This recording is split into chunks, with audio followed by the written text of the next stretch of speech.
Welcome to this new session, lecture 6, numerical or riveted connection and introduction to welded connections. So first of all, we will see numericals. हम लोगों ने last class में बहुत सारे numerical किए हैं और इस क्लास में भी दो तीन न्यूमेरिकल हम लोग करने वाले हैं और उसके बाद हम लोग चलेंगे और वेल्डेड कनेक्शन के बारे में देखेंगे। उसका इंट्रोडक्शन पार्ट सिर्फ आज हम लोग देखने वाले हैं। ठीक है, चलिए, तो ये हमारा सेशन आउटलाइन है। First numerical, then introduction to welded connection और क्या एजम्पशंस होते हैं एंड क्या एडवांटेज क्या डिसएडवांटेज है वेल्डेड कनेक्शन का, ये सारी चीज़ें हम लोग पढ़ेंगे। ओके, तो फर्स्ट थिंग आज हम लोग करने वाले हैं जो न्यूमेरिकल है। कुछ न्यूमेरिकल हम लोग पहले कर चुके हैं और अभी जो देखते हैं हम लोग, चलिए आइए। पहला जो न्यूमेरिकल आज के लिए है एग्जाम्पल 8, हम लोग 7 न्यूमेरिकल पहले कर चुके हैं बेस्ड ऑन रिवेटेड कनेक्शन के हिसाब से हम लोग देख चुके हैं। तो इसमें जो क्वेश्चन आप देख पा रहे हैं ये आपको पूछा हुआ क्वेश्चन है एसबीटी में। ये क्वेश्चन आया है, 6 नंबर में पूछा हुआ क्वेश्चन है और ये आपको रिवेटेड जॉइंट से रिलेटेड क्वेश्चन है। ठीक है, तो इस क्वेश्चन में आप लोग एक बार इसको ट्राई कर सकते हैं क्योंकि ज़्यादा मुश्किल नहीं है। एक बार बस इसको देख लेते हैं कि है क्या, पूछा क्या जा रहा है, उसको बस एक बार देख लिया जाए। तो कहा जा रहा है establish a relationship between the diameter of power driven field rivet। ठीक है, पावर ड्रिवन फील्ड रिवेट दिया हुआ है, the thickness of the end the thickness of the plate. ठीक है, तो एक पूछा जा रहा है कि फाई एंड हमारा टी के बीच का रिलेशन निकालिए in the case of lap joint, और आपको लैप ज्वाइंट भी बोला कि लैप ज्वाइंट है। उसके बाद so that the strength of rivet in both shear and bearing is same, मतलब आपको करना क्या है, P S and P B को सेम कर देना है और आपको रिलेशनशिप निकालना है जो डायमीटर है और टी है उसके बीच का रिलेशनशिप आपको निकालना है। तो आप क्या कर सकते हैं, इन फॉर्मूला से डी एंड टी के बीच का तो रिलेशन आपको निकल के आ जाएगा मुझे लग रहा है, राइट। और उसके बाद आप फाई एंड टी का भी निकाल सकते हैं। ठीक है, क्योंकि डी जो है डी आप डी को कैसे लिखते हैं, फाई प्लस डिपेंडिंग ऑन कि हमारा जो फाई है वो कितना है, सॉरी जीरो होगा ना, तो इस तरह से। तो अगर यहाँ डायमीटर पूछा जा रहा है तो बेसिकली हम लोगों को एक रिलेशनशिप निकाल के देना है डी एंड टी के बीच में। ठीक है, अगर मान लीजिए नॉमिनल डायमीटर का था तो नॉमिनल भी कह देते, अगर आपको निकालना है तो ये भी निकाल दीजिएगा। ठीक है, क्योंकि यहाँ क्लियर नहीं किया हुआ है तो डायमीटर ऑफ रिवेट का मतलब तो हम लोग समझेंगे फाई, राइट। तो फाई और उसके बीच में हम लोग रिलेशन निकालने की बात कर रहे हैं, फाई एंड टी। तो सबसे पहले हम लोग ये निकालने की कोशिश करते हैं। तो ये बन जाएगा क्या आप लोगों से, मुझे बताइए। क्वेश्चन बन जाएगा क्लियर है? सर। चलिए आप लोग कॉपी में सोल्व करिए और मैं देखूंगा सबका कॉपी में। एज्यूम कर लेते हैं जो हमारा इस तरह का लैप जॉइंट है और लैप जॉइंट है मतलब सिंगल शेयर का केस है, ये भी समझ में आ गया होगा। ठीक है, इसका हम मान लेते हैं थिकनेस इज टी। ठीक है, दोनों हमारा सेम मान लिया जाए, अलग अलग नहीं लेते। उसके बाद ये जो हो गया रिवेट हो गया, ये हो गया लैप जॉइंट। उसके बाद अगर यहाँ पे बात कहा जा रहा है कि पावर ड्रिवेन फील्ड रिवेट्स है, तो इसके लिए मुझे बताइए कि टॉप वी एफ कितना होगा, सिग्मा पी एफ 90 कितना होगा। MP। ये हो जाएगा आपको 90 न्यूटन पर एम एम स्क्वायर। ठीक है, ये कितना हो जाएगा आपको 270 न्यूटन पर एम एम स्क्वायर, राइट। तो सबसे पहले हम लोग क्या करते हैं, जैसे मान लिया जाए कि डायमीटर जो है डी, ठीक है, इसका जो होल का डायमीटर है इसको हम लोग डी मान लेते हैं। ठीक है, तो दिस इज डी, राइट, ये डी है हमारा। अब हम लोग क्या करते हैं, एक्चुअली यहाँ कोई वैल्यू है नहीं तो हम लोग डी 5 प्लस करके कुछ निकालने की आवश्यकता नहीं है। तो हम लोग सिंपली क्या करते हैं, चलते हैं हम लोग स्ट्रेंथ निकालने की ओर। क्या एक रिलेशनशिप आपको निकालना है, एस्टेब्लिश रिलेशनशिप। तो इसके लिए ये रिलेशनशिप कब आएगा, तो बोला जा रहा है तब आएगा जब आप स्ट्रेंथ ऑफ रिवेट और को शियर और बियरिंग में सेम कर देंगे। तो आपको पता है कि पी एस इक्वल टू क्या होगा इस केस में। तो हालांकि ये सिंगल शेयर का केस है पर पिच लेंथ 1 मान रहे हैं, पाई डी स्क्वायर अपॉन 4 इंटू टॉ वी एफ। इसमें पुट कर लीजिए, कितना आ जाएगा मुझे बताइए कोई इसको करके। सर ये आ जा रहा है पाई बाय 4d² इंटू 90। पूरा सोल्व करो ना, कितना आता है इसको थोड़ा सा करेक्ट ये करके। पाई को मल्टीप्लाई कर दीजिए, 4 से डिवाइड कर दीजिए। सर ये आ जा रहा है 70.68d²। 70.68 डी स्क्वायर, ये हमारा पहला इक्वेशन बन गया। अगेन हमारा जो बियरिंग में है वो ले लीजिए, D into T into sigma P F. तो डी तो हमारा डी रह जाएगा, टी हमारा टी रह जाएगा, ठीक है, चेंज नहीं होगा। उसके बाद आपको 270, तो आपको ये एक इक्वेशन बन जाएगा आपको दूसरा। दोनों को इक्वेट कर दीजिए।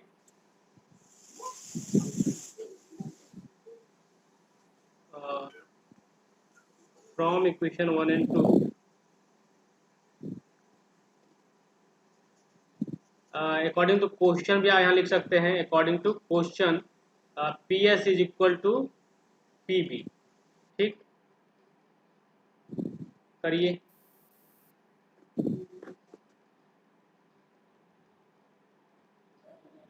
D into T into 270, D कितना आ जाएगा हमको बताइए जरा। सर डी आ जाता है सर डी डी कट गया ना 3.82t।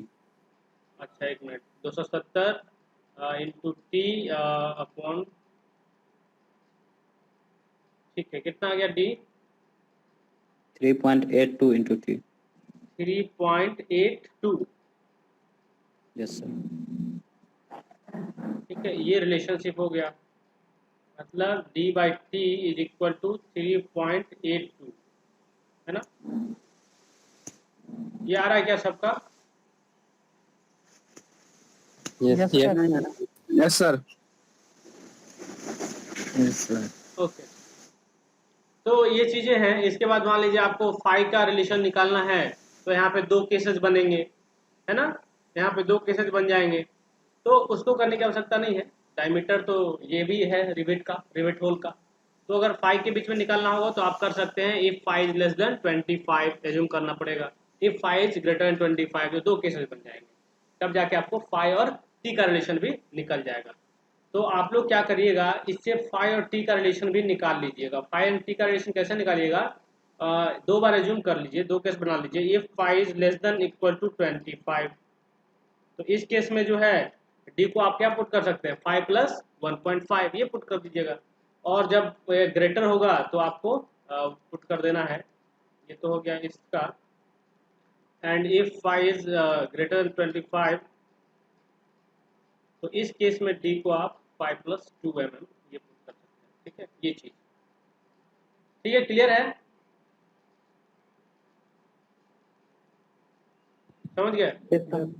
तो एक रिलेशनशिप तैयार करना था, तो बाकी चीजें दी हुई हैं आपको, ये सब चीजें थोड़ा पता होना चाहिए। ओके, आगे बढ़ते हैं, ठीक, नेक्स्ट क्वेश्चन की ओर चलिए।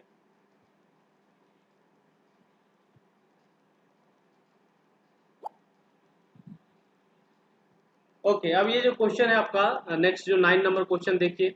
Find the suitable pitch for a single riveted lap joint, 4 plate 10 mm thick. ठीक है, 10 mm थिक प्लेट्स है। Assume power driven shop rivet and mild stitch plate. ठीक है, तो आपको पिच निकालना है। क्या लग रहा है, बन जाएगा क्या? बोलिए। बन जाएगा सर। मतलब करना क्या है कि आपको पीएस निकालना है, पीबी निकालना है, ठीक है। और पिच निकालने के लिए पीएस को मतलब जो मिनिमम होगा रिवेट वैल्यू, उसको आपको इक्वेट कर देना है जो पीपी होता है, टीयरिंग स्ट्रेंथ ऑफ प्लेट होता है। यही ट्रिक लगाना है यहाँ पे। चलिए, तो सबसे पहले यहाँ बताइए कि जो पावर ड्रिवन शॉप रिवेट है, इसके लिए हमारा गिवन डेटा क्या हो जाएगा? जो टॉप वीएफ है वो कितना लेंगे? 100 न्यूटन पर एम। ओके, उसके बाद सिग्मा पीएफ जो है ये लेंगे हम लोग 300। माइल्ड स्टील प्लेट के लिए हमारा सिग्मा 80 इज 150। ठीक है, टी आपका दिया है 10 mm। ओके, और बोला जा रहा है सिंगल रिवेटेड लैप जॉइंट है, जो मैंने पहले भी आज अभी फिगर बनाया था। ठीक है, इस तरह का सिंगल रिवेटिंग किया हुआ है। चलिए अब इसमें बताइए, तो इस तरह का है। उसके बाद हम लोग को फाइंड क्या करना है कि पिच निकालना है, कि पिच क्या होगा वो निकालना है कि हमारा जो रिवेट लगेगा कितने दूरी पे लगेगा, आपको ये फाइंड करना है। तो चलिए हम लोग शुरू करते हैं। सबसे पहले काम हम लोग क्या करेंगे, हमारा एक्चुअली क्या है, यहाँ पे 5 ही नहीं दिया हुआ है, तो हमको 5 निकालना पड़ेगा। तो 5 निकालने के लिए हम लोग पहले क्या करेंगे बताइए। 5 इक्वल टू कितना सर होता है? इसमें कन्वेंस फार्मूला यूज करेंगे 6.05 ठीक है, कितना आया?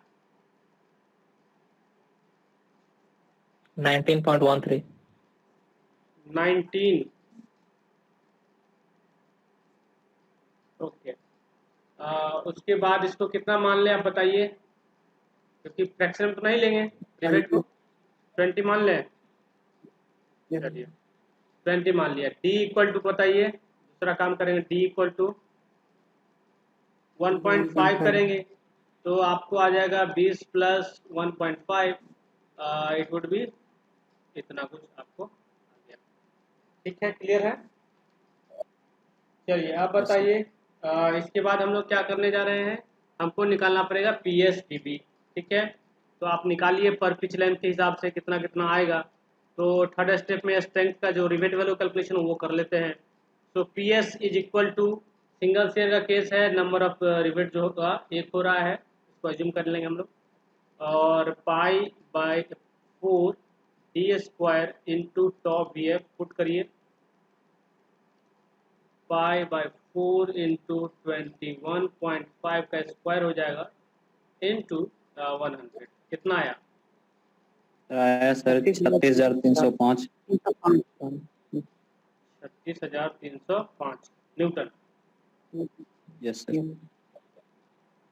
चलिए इसके बाद जो है हम लोग क्या करेंगे, ये निकालिए P B, 1 into D into T into sigma P F. तो डी हो गया 21.5, 10 हो गया एंड 300। चलिए इसका बताइए, तो एक आदमी बताइए। 64500 सर। Okay, yes sir. तो हालांकि दोनों में देख लीजिए रिवेट वैल्यू कौन सा आएगा, तो हम लोग बोल सकते हैं रिवेट वैल्यू इज आपका जो मिनिमम होगा दोनों में। ठीक है, इसमें और इसमें देख लीजिए, तो यही मिनिमम आपको दिख रहा होगा, तो यहाँ लिखेंगे 36,305।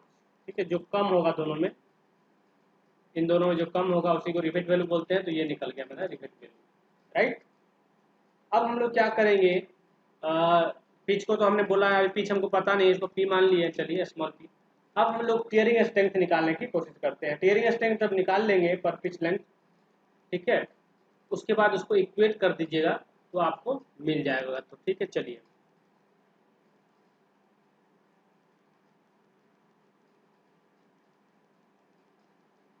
आप लोग अपने कॉपी में करते रहिए इस चीज को।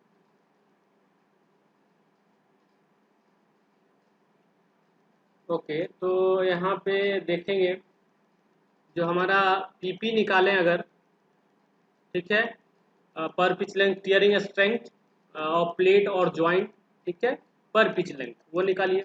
तो ये हम निकालते हैं P minus D into T into sigma A T. तो क्योंकि P हमको पता नहीं है, D पता है, तो 21.5 लिख दिया हमने। 10 हमको दिया हुआ है, चलिए, और ये दिया है 150। तो इसको क्या कीजिए, एक इक्वेशन, ये हमारा दूसरा इक्वेशन हो गया, एक हमारा रिवेट वैल्यू है। तो हमको पिच निकालने के लिए for pitch, for finding pitch क्या करेंगे हम लोग, इक्वेट कर देंगे दोनों को, रिवेट वैल्यू और पीपी को। So P minus 21.5 into 10 into 150 equal to 36305। तो ये कर दीजिए और निकालिए, तो P कितना आता है, कितना mm आएगा? सर पी आता है 45.70 mm। ठीक है, वेरी गुड। 45.7 आपको इतना आ गया। तो हालांकि हमको अब चेक करना पड़ेगा कि ये मिनिमम से ज़्यादा है कि नहीं, मैक्सिमम से कम है कि नहीं, तो वो चीज़ें आपको चेक करनी पड़ेगी। तो आप जानते होंगे कि मिनिमम पिच जो होता है वो कितना होता है, ठीक है। तो मिनिमम पिच से इसको चेक करिए। तो minimum pitch is 2.5। Minimum 50 mm आ रहा है।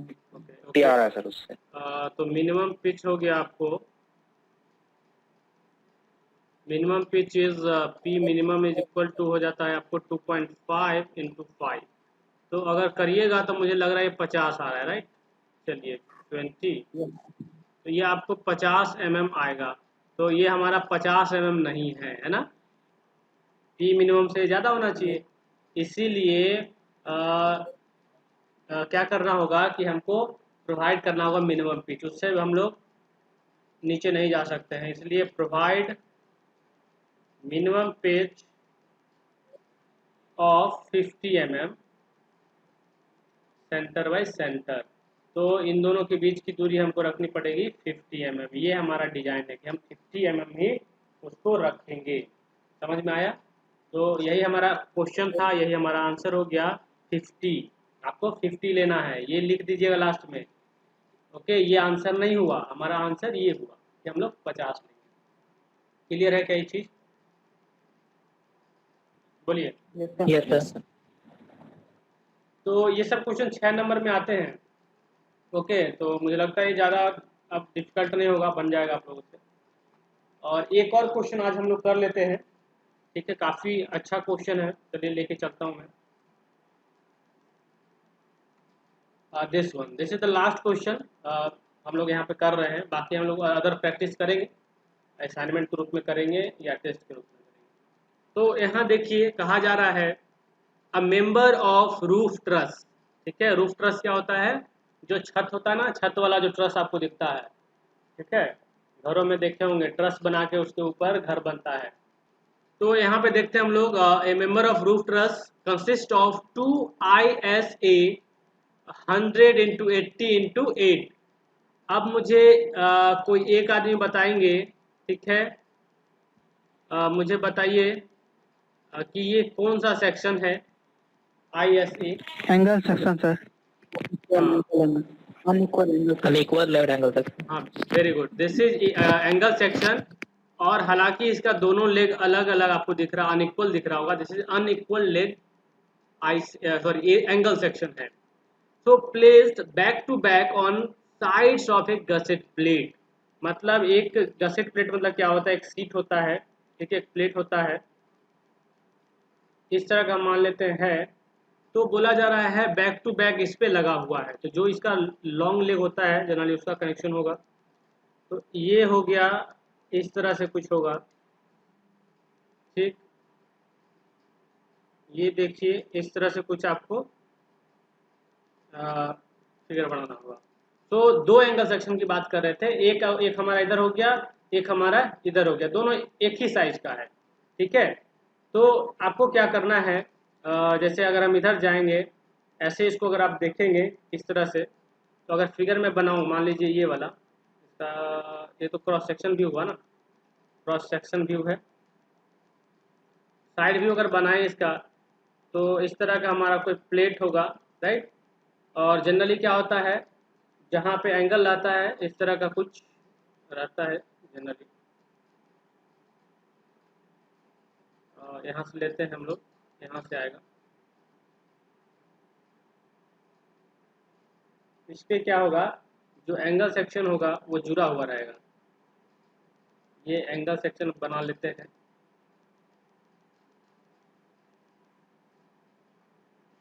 ये तो एक लाइन ये दिखेगा, एक और दिखेगा लाइन यहाँ पे हम लोग को, ठीक है, एक लाइन और दिखेगा यहाँ। ये सब आप लोग ड्राइंग में सीखते होंगे, है ना। तो इस तरह का होगा कुछ, ठीक है, इस तरह का यहाँ पे जॉइंट रहेगा। तो यहाँ हम लोग को क्या करना है, यहीं पे कनेक्शन करना है कि हम लोग यहाँ पे कितना रिवेट लगाएंगे। इसी पे हम लोग आज चर्चा करने जा रहे हैं कि रिवेट हम कितना लगाएंगे और ये चीज़ें। तो यहाँ पे देख लीजिए, जो इसका जो भी विड्थ है, सॉरी जो लेग है, दिस इज हाउ मच 100, ठीक। और जो यहाँ से यहाँ तक है दैट इज 80 mm, ये भी आपको दिखना चाहिए, बिकॉज 100 ये हुआ, 80 ये हुआ, प्लस इसका जो थिकनेस है वो भी आपको दिया हुआ है 8 mm, 8 mm उसका थिकनेस दिया हुआ है। उसके बाद जो गसेट प्लेट है इसका भी थिकनेस आपको दिया हुआ है, दैट इज 10 mm, है ना, ये भी दिया हुआ। उसके बाद एक चीज़ और दिया है कि इसके ऊपर एक लोड भी आ रहा है, और जो लोड आ रहा है दैट इज P इज 80,000 है ना, इतना न्यूटन आपको यहाँ पे लोड भी दिख रहा होगा, राइट। इस तरह का यहाँ पे आपको दिखाया गया है। उसके बाद बोला जा रहा है determine the number of power driven rivet required to for the joint. मतलब यहाँ पे मानिए फोर्स लग रहा है इधर, है ना, इस तरह से, क्योंकि इसको मान लीजिए टेंशन लग रहा हो तो ये कनेक्शन पे ही डिपेंड कर रहा है ना, यहाँ पे डिपेंड कर रहा है कि कैसे ये टिका हुआ है। तो आपको हम लोगों को ये डिजाइन करना है, ठीक है। नंबर कितना लगाएंगे, एन निकालना है आपको, नंबर ऑफ, कैपिटल एन बोल दीजिए, नंबर ऑफ रिवेट्स निकालने हैं। इतना तक क्वेश्चन समझ में आया सबको? Yes sir. एक बार फिर से क्वेश्चन समझाइए। Yes sir. ओके, चलिए। कहा जा रहा है ए मेंबर ऑफ रूफ ट्रस, ठीक है, उसमें क्या है, गसेट प्लेट है और एक एंगल सेक्शन है। तो consist of 2 ISA 100 into 80 into 8 mm। तो 100 का मतलब होता है जो लंबा लेग होता है ये वाला लेग, 80 मतलब होता है जो छोटा लेग होता है 80, और 8 mm मतलब ये जो थिकनेस होता है ना, ये वाला थिकनेस, इसी को हम लोग बोलते हैं 8 mm। तो कहा जा रहा है प्लेस्ड बैक टू बैक, तो this is back to back, मतलब एक बैक इधर दिख रहा है, एक इधर दिख रहा है, ठीक है, दोनों का मुंह अलग अलग, एक इस तरह से एक इस तरह से, इसको बोलते हैं back to back, this is called back to back. तो बैक टू बैक प्लेस्ड है both sides of the gusset plate, एक साइड इधर हो गया गसेट प्लेट का, एक साइड इधर हो गया, तो दोनों साइड में दोनों लगा हुआ है, ओके। उसके बाद थिकनेस दिया है इसका 10 mm। उसके बाद बोलता है it carries a load of 80,000 Newton, और उसके बाद बोला जा रहा है कि ये जो मेंबर है तो क्रॉस सेक्शन मैंने बनाया, इधर इसका साइड व्यू देख लीजिए, तो बता यहाँ पे कह रहा है कि लोड जो होगा 80,000 लोड इस पे आ रहा होगा, राइट। चलिए, उसके बाद बोला जा रहा है determine the number power driven rivet field rivet required for the joint.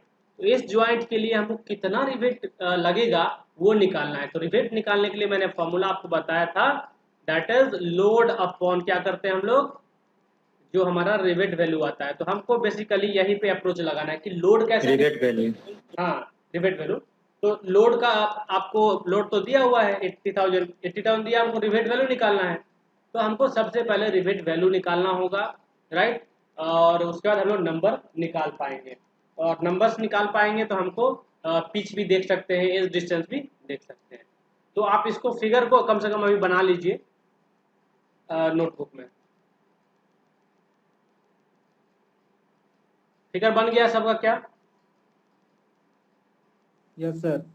चलिए Yes, चलिए sir. इसको मिटा देते हैं, आगे बढ़ लेते हैं। चलिए, तो अब हम लोग आते हैं यहाँ पे देख लीजिए, पावर ड्रिवन रिवेट के लिए हम लोग, अब फील्ड रिवेट के लिए हम लोग पहले लिख लेते हैं कि हमारा उसके लिए परमिसिबल स्ट्रेसेस क्या होते हैं। तो टॉप वीएफ कितना हो जाएगा फील्ड के लिए, 90, सिग्मा पीएफ हो जाएगा आपको 270, और सिग्मा एटी आप लेते हैं कितना, इतना लेके चलते हैं। चलिए, उसके बाद हम लोगों को यहाँ पे रिवेट का पता नहीं है, डायमीटर वगैरह, तो क्या करेंगे हम लोग, सबसे पहले हम लोग अनविंग्स फॉर्मूला है उसको लगाना पड़ेगा। तो जो फॉर्मूला कहता है phi is equal to 6.05 root under T, और जो टी होता है दैट इज द थिनर जो प्लेट होगा उसका होगा, या ठीक है। तो दोनों में देख लीजिए, इसका थिकनेस कितना है 8 mm, इसका थिकनेस कितना है 10 mm। तो दोनों में थिकनेस किसका कम लग रहा है आपको, वो लेंगे, राइट। तो दोनों में जो जिसका थिकनेस दिख रहा होगा कम वो लेंगे, क्योंकि हमको रिवेटिंग करना है ना। तो ये आपको ध्यान रखना होगा कि दोनों में। अब एक चीज और यहाँ पे आता है, हालांकि यहाँ पे दो प्लेट आ रहा है, राइट, तो दो कवर प्लेट हो गया एक तरह से, जैसे बट जॉइंट में हम लोग बात करते हैं तो दोनों में आपको मिनिमम देखना है, राइट। तो इन दोनों को प्लस करना होगा, तो 8 mm तो ये हो गया इस तरफ, 8 mm इस तरफ हो गया, तो 8 + 8 करिएगा तो 16 आएगा। तो 16 mm का टोटल थिकनेस आ गया, जिसको हमको ऐड करना है एक मेंबर का एंगल का, और 10 mm का गसेट प्लेट आ गया। तो इन दोनों में हमको मिनिमम देखना होगा, राइट। यहाँ पे थोड़ा सा कंफ्यूजन आप लोगों को रहेगा कि हम 8 mm को ही ले लें, लेकिन नहीं, यहाँ पे अगर सिर्फ और सिर्फ एक रहता, मान लीजिए 2 एंगल सेक्शन नहीं रहता, सिर्फ एक को कनेक्ट करना रहता, तब आप 8 mm लेते, 10 mm रहता तब आप 8 लेते, तब 10 को छोड़ देते। लेकिन हालांकि यहाँ पे दो दो एंगल सेक्शन आ रहा है, बोथ साइड एक एक दिख रहा है आपको, तो 8 + 8 इज 16 mm हमारा इसका हो गया एंगल का, और 10 mm हो गया हमारा। तो अब यहाँ पे देखेंगे हम लोग दोनों में जो मिनिमम देखेंगे 16 और 10 में, वो आपको टी दिखेगा 10 mm। ये this is the thickness of thinner member, this is the thickness of thinner member, thickness of thinner member. अब ये जब आ गया तब आप फाई निकाल सकते हैं, इसको करिए, कितना आ जाएगा, ये आएगा सर मुझे लग रहा है, 19.1। इसको हम लोग मान लेते हैं 20 mm, ठीक है। तो आप लोग डी निकाल लीजिए, डी कितना हो जाएगा, फिर वही हो जाएगा हमको लगता है 21.5 mm, है ना। इस तरह से आपको कुछ फिर से निकल के आ गया वही वैल्यू हमको लगता है। अब हम लोग क्या करेंगे, अब हम लोग स्ट्रेंथ की ओर बढ़ेंगे और रिवेट वैल्यू निकालने की कोशिश करेंगे, क्योंकि रिवेट वैल्यू हमारा मेन एम है, उसके बाद हम लोग निकाल पाएंगे नंबर ऑफ रिवेट। तो इसको चलिए हम मिटा लेते हैं। तो आप लोग निकालिए, पीएस निकालिए और पीवी निकालिए।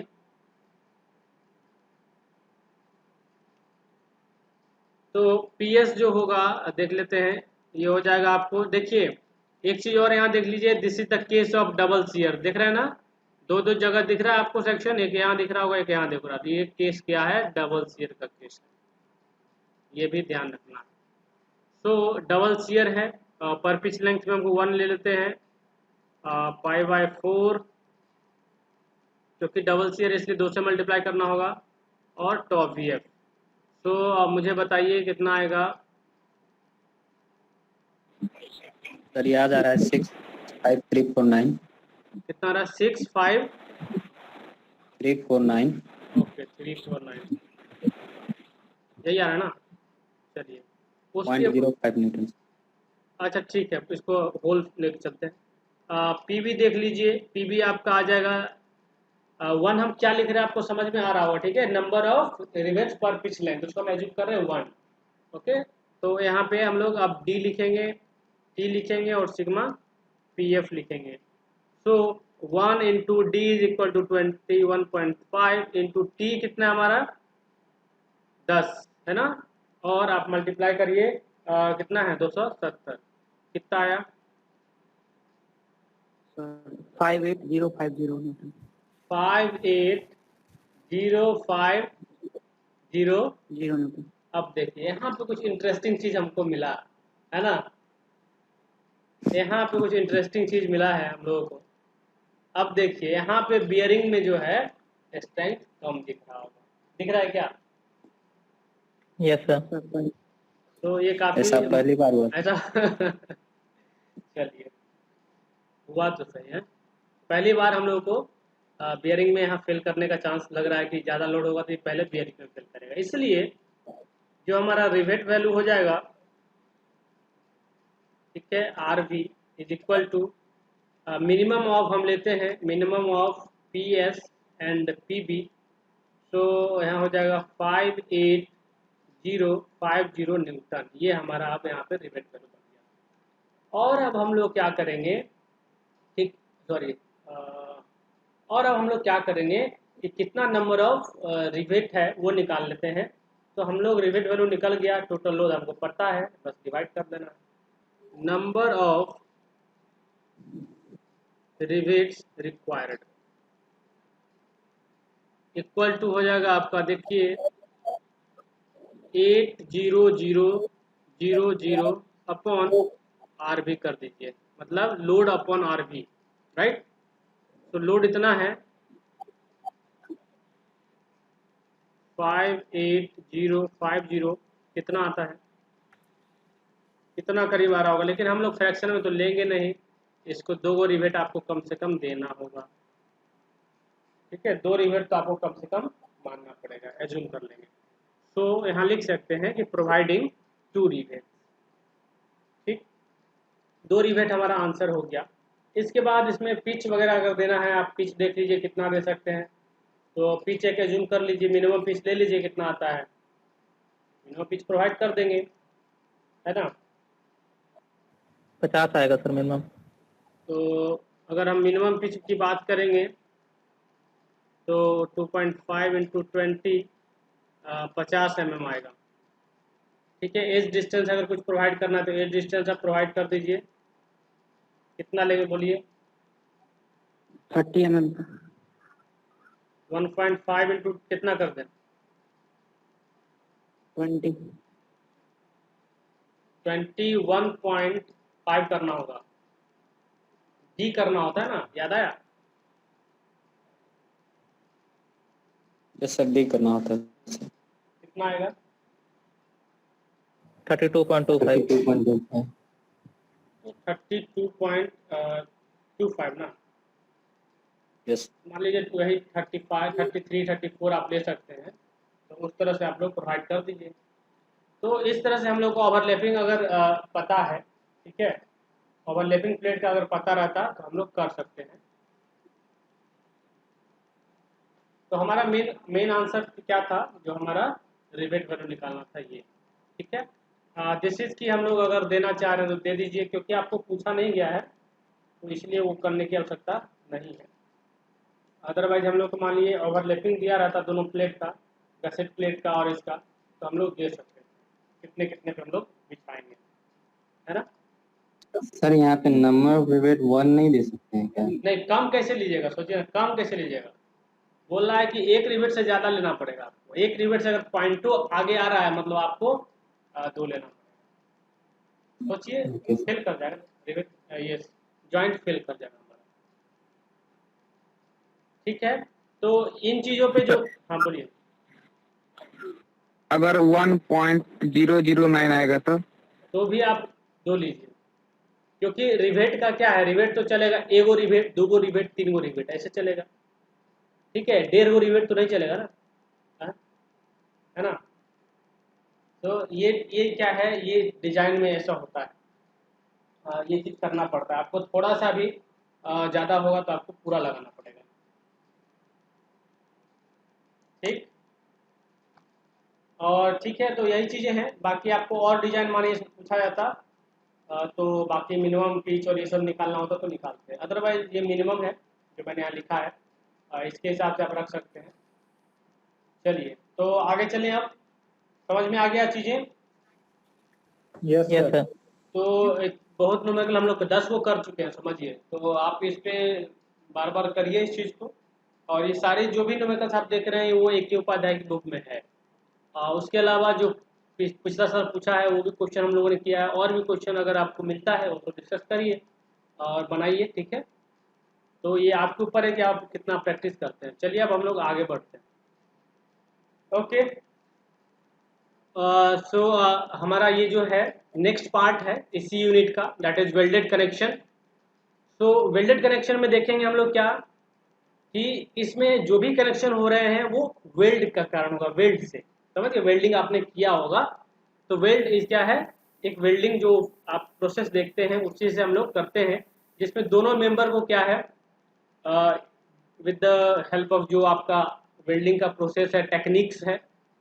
So when two structural members are jointed by the means of weld, the connection is called welded connection. ठीक है, वेल्डिंग का यूज करके जब हम कनेक्शन बनाएंगे, 2 स्टील प्लेट्स को, 2 स्टील स्ट्रक्चरल मेंबर को ऐड करेंगे, तो उसको हम लोग बोलेंगे कि हमारा वो वेल्डेड कनेक्शन है। जैसे यहाँ देख लीजिए, ये सब आई सेक्शन आपको दिख रहा होगा। ठीक है, तो कैसे इसको ऐड किया गया है, तो वेल्डिंग करके यहाँ पे ऐड कर दिया गया है। ठीक है, तो this is the welded connection, ये वेल्डेड कनेक्शन है, और आपको यही डिजाइन अब करना है। अभी तक हम लोग जो कर रहे थे तो उसमें 2 प्लेट को क्या कर रहे थे, ओवरलैपिंग करके हम लोग ज्वाइन कर रहे थे, या कवर प्लेट को लेके हम लोग कनेक्शन कर रहे थे। तो ये चीज़ें हम लोग कर रहे थे, लेकिन यहाँ पे क्या है, एक्स्ट्रा कुछ नहीं करना है आपको। यहाँ पे हमारा जो प्लेट है इसमें डिडक्शन नहीं होता है। जैसे यहाँ पे क्या होता था, जब डिडक्शन करके होल करते थे ना, तो प्लेट में हमको होल करना पड़ता था। तो जब भी प्लेट में होल करते थे तो उसका डिस सेक्शन एरिया घट जाता था और उस कारण से उसका स्ट्रेंथ घट जाता था। तो ये दिक्कत आती थी, है ना। लेकिन इन दिस केस हमारा वेल्डिंग कनेक्शन में क्या है, जो वेल्डेड कनेक्शन होगा उसमें देखिएगा कि कहीं डिडक्शन नहीं होता। एक यहाँ प्लस है कि डिडक्शन यहाँ पे नहीं होता है। तो समझिए डिडक्शन नहीं होता, लेकिन तो यहाँ पे काफ़ी स्ट्रॉन्ग हमारा रहेगा जॉइंट, है ना। तो चलिए इसके बारे में हम लोग देखेंगे आगे चल के। डिजाइन तो है आगे, अभी हम लोग थोड़ा थोड़ा देख लेते हैं कि वेल्डेड कनेक्शन में और क्या क्या चीज़ें होती है। तो बात कर लेते हैं। जो वेल्डेड कनेक्शन होता है, ये आपको दो तरह के वेल्डेड कनेक्शन बेसिकली आपको पढ़ने हैं, ठीक है। तो यहाँ पे हम लोग देखेंगे वेल्डेड कनेक्शन में दो तरह की चीज़ें देखेंगे। एक तो देखेंगे बट वेल्ड और एक देखेंगे हम लोग फिलेट वेल्ड। अब इसके भी अलग अलग टाइप्स होते हैं, डिपेंडिंग अपॉन द ज्वाइंट, किस तरह का ज्वाइंट किया गया उसके बेस पे अलग अलग ज्वाइंट होता है, राइट। तो यहाँ पे क्या है, जब हम लोग दो प्लेट को इस तरह से ऐड करेंगे कि एक प्लेट ये है और दूसरा प्लेट ये है और बीच में हम लोगों ने वेल्डिंग कर दिया इस तरह से, ये वेल्डिंग पार्ट है। तो ये वेल्डिंग कर दिया इस तरह से, मीनिंग हो गया क्या, ये बट ज्वाइंट हो गया। दोनों आपको दिख रहा होगा एंड टू एंड जुड़ा हुआ है, ये बट ज्वाइंट है। अब मान लीजिए इसी तरह के ज्वाइंट को क्रिएट करने के लिए हमको रिवेट में क्या करना होता था, कवर प्लेट लगाना पड़ता था। इसके ऊपर कवर प्लेट लगाए, इसके नीचे कवर प्लेट लगाए, फिर रिवेटेड करते थे। लेकिन यहाँ पे क्या है, जो यहाँ पे दोनों मेंबर हैं, इसी मेंबर को क्या है यहाँ से वेल्ड कर दिया गया है, ठीक है, with the help of welding technique. उससे हम लोग उसको वेल्ड कर दिए और हमारा इस तरह का ज्वाइंट क्रिएट हो गया। तो यहाँ पे दो तरह के ज्वाइंट मिलेंगे, दो तरह के वेल्ड मिलेंगे, दैट इज बट वेल्ड और फिलेट वेल्ड। तो ये बट वेल्ड है। और एक और देख लीजिए, देखिए आपको यहाँ दिखेगा फिलेट वेल्ड। मतलब जहाँ भी इस तरह का कनेक्शन, मतलब इस तरह का जो भी कनेक्शन होगा समझिए आपको, मतलब इस तरह का जो भी कनेक्शन आप समझिए, ये आपका कौन सा हो गया, फिलेट वेल्ड हो गया। वो इसका हम लोग सिम्बल्स भी देखेंगे, टाइप्स भी देखेंगे वेल्ड का नेक्स्ट क्लास में। तो ये चीज़ें हैं। इसमें देखिए यहाँ पे क्या है, आपको एक जो ये कॉर्नर दिख रहा होगा, देखिए यहाँ पे ये जो पार्ट है, ये वेल्डिंग का पार्ट दिख रहा होगा, ये जो कलर में दिख रहा है वेल्ड फेस दिख रहा है ये सब। और इसमें क्या है, ये जो है इस तरह का जो भी फैशन में ज्वाइंट होगा इसको हम लोग बोलेंगे फिलेट वेल्ड, ठीक। तो ये चीज़ें हैं। इसके अलावा और भी इसके टाइप्स आएंगे, तो डिपेंडिंग अपॉन इसका जो प्लेसमेंट है उसके हिसाब से आपको अलग अलग टाइप का दिखेगा। क्योंकि जहाँ पे बहुत सारा मेंबर है, ट्रस्ट मेंबर है, वहाँ पे ज्वाइंट करने समय क्या होता है, वहाँ पे 90 डिग्री का एंगल तो हमेशा नहीं रहेगा, थोड़ा बहुत ऊपर नीचे रहता है। तो वो भी तो वेल्डिंग का ही पार्ट है, फिलेट वेल्ड का ही पार्ट आएगा, ठीक है। और भी टाइप्स देखेंगे हम लोग इसके फर्दर। ये देख लीजिए, फिजिकली जो भी चीज़ें आप लोगों ने की होंगी अगर लैब्स में किया होगा तो, ये एक बट वेल्ड का टाइप है ना। क्योंकि यहाँ देखिए एक प्लेट ये दिख रहा होगा, एक प्लेट आपको दूसरा यहाँ दिख रहा है, दोनों प्लेट को ऐड किया गया है, देख रहे हैं इस तरह से यहाँ पे वेल्डिंग किया हुआ है ना, ये चीज़। तो ये आपको वेल्डिंग पार्ट यहाँ किया हुआ। उसके बाद देखिए दिस इज फिलेट वेल्ड का, ये आपको दिख रहा है एग्जाम्पल। इसमें कैसा किया गया है, देखिए नीचे प्लेट दिख रहा है आपको और उस प्लेट को ऐड किया गया है, और यहाँ पे देखिए दिस, यहाँ से लेके यहाँ तक वेल्डिंग किया हुआ है ना। तो आपको यही डिजाइन करना है इस वेल्डेड कनेक्शन में, कि ये हम लोग इसका जो लेंथ करना होगा डिजाइन आपको, है ना, इसका स्ट्रेंथ निकालना होगा, और उसके बाद आपको और भी जो स्पेसिफिकेशन होते हैं उन सबको रखना होगा। तो ये चीज़ें हैं, ठीक है। अब इसका जो एडवांटेज है, डिसएडवांटेज है, चलिए हम लोग पहले उसको देख लेते हैं। तो जो नोट्स है आपका उसमें देखिए लिखा होगा, आपने लिखा भी होगा, ठीक है। तो एडवांटेजेस की बात करें वेल्डेड कनेक्शन की, क्योंकि ये क्वेश्चन पूछा जाता है, पिछली बार भी पूछा है एडवांटेजेस के बारे में। तो इसमें क्या है, देखिए पहला बोला जा रहा है, as no holes are required for welding the structural members are more effective in taking load. जैसा कि यहाँ पे कोई डिडक्शन नहीं होता है, ठीक है, होल्स के लिए कोई डिडक्शन नहीं होता है, इसलिए हमारा जो ज्वाइंट होगा, जो प्लेट होगा, उसमें हमारा लोड लेने का क्षमता ज़्यादा रहेगा, ठीक है। ये चीज़ें हैं। सेकंड देखेंगे, welded joints are more stiff as compare to riveted joint, ठीक है। ये ज़्यादा मजबूत होगा आपको कंपेयर टू रिवेटेड ज्वाइंट, है ना।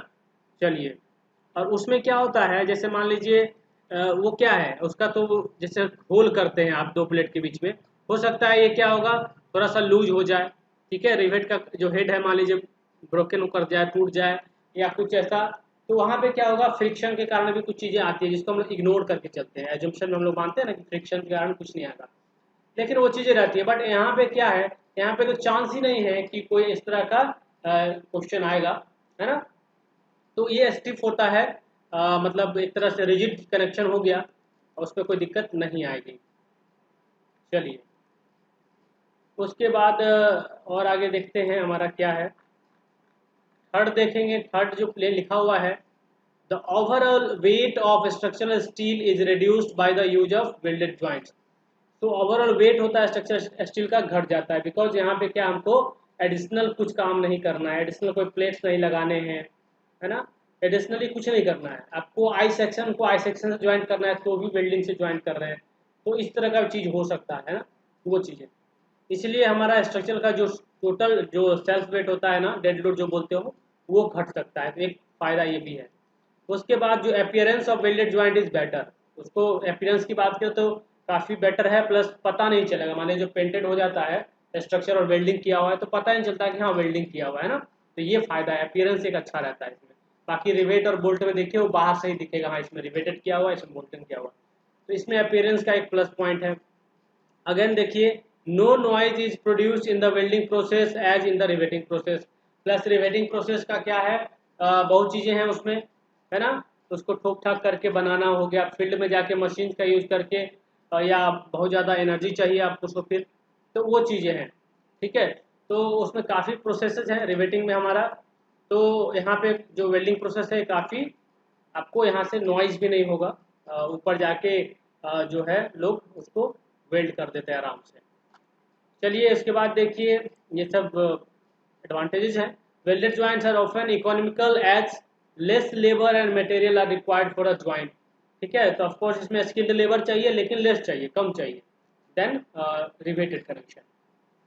उसके बाद चलिए नीचे और देख लेते हैं, सातवां देखिए, the speed of fabrication, right, the speed of fabrication मतलब जब जो मेंबर को ज्वाइंट करेंगे उसका स्पीड जो है काफ़ी हाई होगा, ठीक है, higher in welding process and require less working space, और लेस वर्किंग स्पेस चाहिए। आपने देखा होगा इलेक्ट्रोड लगाए और एक जो प्रोटेक्टिव लगाते हैं आँख में, जो आगे हेलमेट रहता है वो लगाया, उसके बाद हम लोग वेल्डिंग कर रहे हैं, तो ये काफ़ी मतलब इसमें ज़्यादा टूल्स की आवश्यकता नहीं है, समझिए। एक जो अभी मान लीजिए गैस वेल्डिंग कर रहे हैं, तो गैस वेल्डिंग के लिए जो सिलेंडर है प्लस जो भी चीज़ें हैं वो रहेंगी और वेल्डिंग हो रहा है, तो इसमें कोई ज़्यादा ये आपको ये वर्किंग स्पेस की आवश्यकता नहीं पड़ेगी। उसके बाद any shape of joint can be made with the ease, कोई भी शेप जो है ज्वाइंट का बनाया जा सकता है विद ईज, आसानी से बनाया जा सकता है, लेकिन अगर हम लोग इसी रिवेट की बात करेंगे तो वहाँ पे आपको एडिशनल ऐड करने पड़ेंगे प्लेट्स वगैरह, वो चीज़ें। अगेन डिसएडवांटेज की बात कर लें कि क्या डिसएडवांटेज हो सकते हैं, तो पहला तो ये है कि स्किल्ड लेबर चाहिए आपको, ठीक है, स्किल्ड लेबर चाहिए, इलेक्ट्रिसिटी चाहिए और एनर्जी चाहिए, चलिए ये तो वहाँ भी चाहिए होता है, लेकिन यहाँ पर भी आपको ये जरूरत पड़ेगा, और स्किल्ड लेबर की चाहिए, मतलब आपको वेल्डिंग नहीं करने आता है मिस्त्री को तो वो नहीं जोड़ सकते, है ना। लेकिन रिवेटेड कनेक्शन में क्या है, उस तरह का स्किल्ड लेबर भी नहीं हो, वो मान लीजिए उसका कम भी होगा, ठीक है, स्किल स्किल जो उसका कम भी होगा तो भी काम कर सकता है, एक बार बता देगा, या मशीन का यूज कर रहे हैं या जो भी यूज कर रहे हैं तो वो आसान है, हेड बनाना, दूसरा हेड बनाना आसान है, और वो रिवेट कनेक्शन बहुत जनरल है, आप देखेंगे बहुत चीज़ों में किया जाता है स्टील मेंबर के अलावा भी। उसके बाद देखिए, internal stresses and wrapping are produce due to uneven heating and cooling. अब मानिए यहाँ पे क्या है कि जहाँ वेल्डिंग हो गया उसके बाद उसको हिल नहीं सकता है ना, रिजिड हो गया, तो जो इंटरनल स्ट्रेस हो के कारण क्या हो सकता है, कभी कभी मेंबर हमारा रैपिंग जो लिख रहे हैं ये क्या हो सकता है, उसमें मोमेंट आ सकता है, वो टेढ़ा मेढ़ा कहीं हो जाए, इस तरह का भी चीज़ें होता है कभी कभी ड्यू टू इंटरनल स्ट्रेसेस, है ना, ये चीज़ें दिखते आती हैं यहाँ पे, क्योंकि ये एक्सपेंड नहीं कर सकता है, और जब आप जानते हैं जो स्टील है वो भी, उसका भी आपने एक्सपेंशन पढ़ा है, थोड़ा बहुत होता है टेम्परेचर वेरिएशन के कारण, तो उन चीज़ों को से दिक्कत आएगी, ठीक है, अनइवन हीटिंग एंड कूलिंग के कारण, मतलब टेम्परेचर ऊपर नीचे होगा तो ये तरह की इश्यूज आ जाते हैं। उसके बाद देखिए, inaccuracies are caused by the deposition of weld metal in excess. जो वेल्ड मेटल है, ठीक है, उसका डिपोजिशन ज़्यादा हो जाएगा तो हमारा एक्यूरेसी खत्म हो जाएगा, है ना। जो आप इलेक्ट्रोड यूज करते हैं उसको ज्वाइन करने के लिए करते हैं, तो जो वेल्ड मेटल है वो ज़्यादा हो जाए तो भी हमारा दिक्कत है। तो ये सब तो वेल्डिंग से रिलेटेड चीज़ें हैं, देख लीजिए। एक और आप देखेंगे यहाँ पे, welded joints are more brittle, of course, more brittle than more brittle and therefore fatigue strength is less than the riveted joint। तो इसका जो फैटिक स्ट्रेंथ है वो क्या होगा, रिवेटेड जॉइंट से क्या होगा, लेस होगा, कम होगा। तो फैटिक का मतलब क्या होता है कि बार बार किसी चीज़ पे लोड आता है ना, साइक्लिक लोडिंग की बात करते हैं, तो उसको हम लोग बोलते हैं फैटिक, और उसको रेजिस्ट करने का मतलब हुआ फैटिक स्ट्रेंथ। तो वो स्टील का फैटिक स्ट्रेंथ जो होता है वेल्डेड जॉइंट का, वो आपको थोड़ा कम रहता है रिवेट से, और ये ब्रिटल ज़्यादा रहता है देन आपका रिवेट कनेक्शन। तो दीज आर द डिसएडवांटेज, जिसको आप लोग नोट कर लेंगे, और ये चीज़ें पूछी जाती हैं तो ये आप लोग कर लेंगे, ठीक है। क्लियर है ये चीज़ें, ये सब आप लोगों को समझ में आ गया, ज़्यादा कुछ इसमें है नहीं खास। Yes sir. इसको बस आप थोड़ा सा ये करिए कि ये थोड़ा सा रिमेम्बरिंग का चीज़ है, याद करना पड़ेगा आपको, ताकि आप लिख पाएँ, एग्जाम में पूछता है इसको लिख दीजिएगा। तो एडवांटेज एंड डिसएडवांटेज से क्वेश्चन आते हैं, उसको आप लोग कर लेंगे, राइट। और जो हमारा ये सेशन है इसमें हम लोग इतना ही करने वाले हैं, और नेक्स्ट जो हमारा सेशन होगा उसमें हम लोग पढ़ेंगे कि टाइप्स ऑफ वेल्ड क्या होता है, उसका सिंबल कैसे रहता है, और उसके बाद हम लोग डिजाइन ऑफ बट वेल्ड और डिजाइन ऑफ फिलेट वेल्ड पढ़ेंगे, जो कि इस यूनिट में आपको करना है कवर, और उसके बाद न्यूमेरिकल्स पे चलेंगे, ठीक है। तो इस सेशन में हम लोग इतना ही करेंगे और इसको हम लोग यहीं एंड करते हैं।